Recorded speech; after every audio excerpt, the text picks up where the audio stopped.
Indian space research organisation, जी हाँ, इसरो ने बीते एक दशक में हजारों करोड़ रुपए लगाए हैं चांद पर पहुंचने के लिए।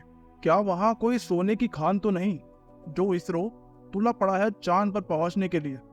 इंडिया, यूएस, रशिया, चीन, चारों देश इतना अंधा पैसा लगा रहे हैं चांद पर पहुंचने के लिए कि जिन्हें आप अगर गिनने बैठेंगे तो आपकी एक उम्र कम पड़ जाएगी। लेकिन साइंटिस्ट को ऐसा क्या दिखता है चांद पर जो वो इतने बेताब हैं कि चांद पर उतरने की नाकाम कोशिशों के बाद भी तुले पड़े हैं चांद पर पहुंचने के लिए।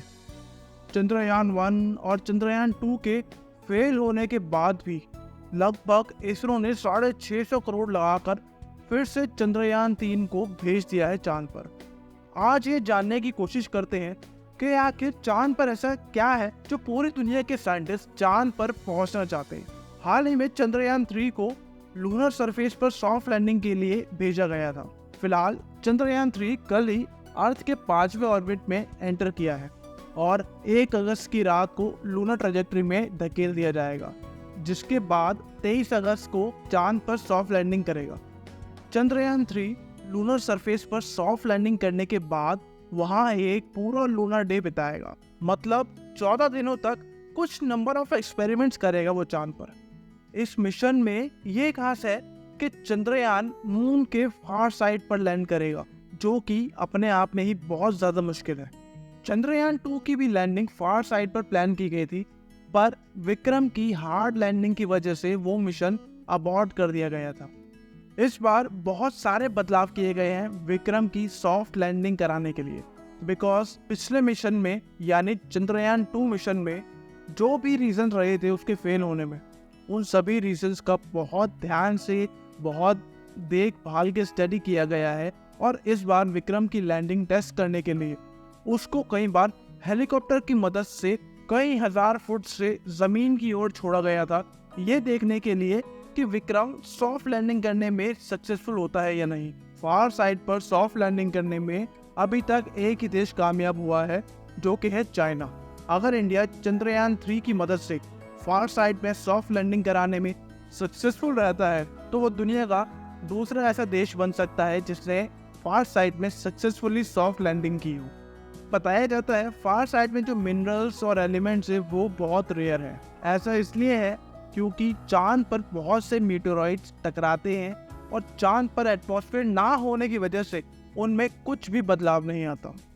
ऐसे ही करोड़ों साल पहले जब पृथ्वी पर कुछ भी नहीं था, बहुत से मीटेरॉइड्स टकराए होंगे, जिस वजह से यहाँ पानी और एटमॉस्फेयर का निर्माण हुआ और अलग अलग माइक्रो ऑर्गेनिज्म पनपे थे, जिनसे पृथ्वी पर जीवन का विकास हुआ। ये जो मीटेरॉइड्स हैं ये ब्रह्मांड में बहुत दूर दूर से आते हैं। क्या पता ऐसे कुछ मीटेरॉइड्स चांद से टकराए हों जिसमें सोना, चांदी या कुछ बेहद खास मिनरल्स और एलिमेंट्स हो जो हमें अंतरिक्ष में मौजूद और भी पृथ्वी जैसे एलिमेंट्स के बारे में बता पाए। आने वाले समय में स्पेस माइनिंग सेक्टर बहुत तेजी से बढ़ने वाला है, जिसमें चांद पर माइनिंग की जाएगी और कुछ खास मिनरल्स पृथ्वी पर लाए जाएंगे और इस्तेमाल में लिए जा सकेंगे।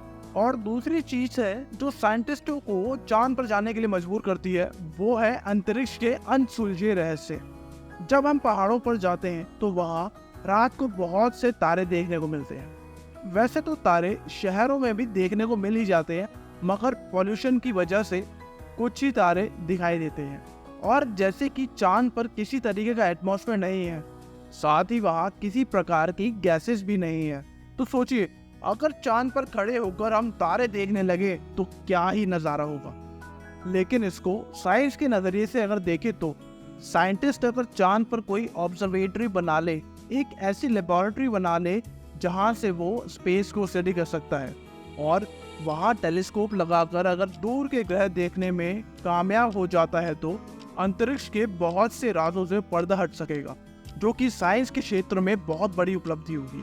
इसरो इससे पता लगा सकेगा कि आखिर पृथ्वी का निर्माण कितने सालों पहले हुआ था और इससे अर्थ को मीटेरॉइड से एक प्रोटेक्शन भी दी जा सकेगी।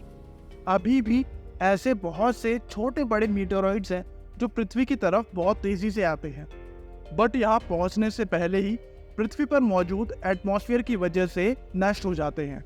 पर जरा सोचिए, अगर बहुत ही बड़ा मीटेरॉइड पृथ्वी की तरफ आ रहा हो और हमें समय पर जानकारी न मिल पाए, तो वो मीटेरॉइड पृथ्वी को पल भर में नष्ट कर सकता है।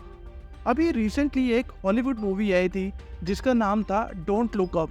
इस मूवी में दिखाया गया था कि कैसे एक मीटेरॉइड ने पूरी पृथ्वी को झटके में ही खत्म कर दिया था।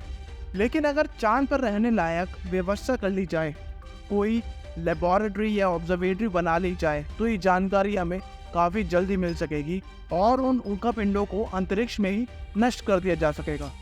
तो ये कुछ वजह है जिस कारण इसरो के वैज्ञानिक चांद पर पहुंचने की हर संभव कोशिश करना चाहते हैं। उम्मीद है आपको ये जानकारियां पसंद आई हों। जाने से पहले वीडियो को लाइक, शेयर और चैनल को सब्सक्राइब करना ना भूलें। जल्द मुलाकात होगी।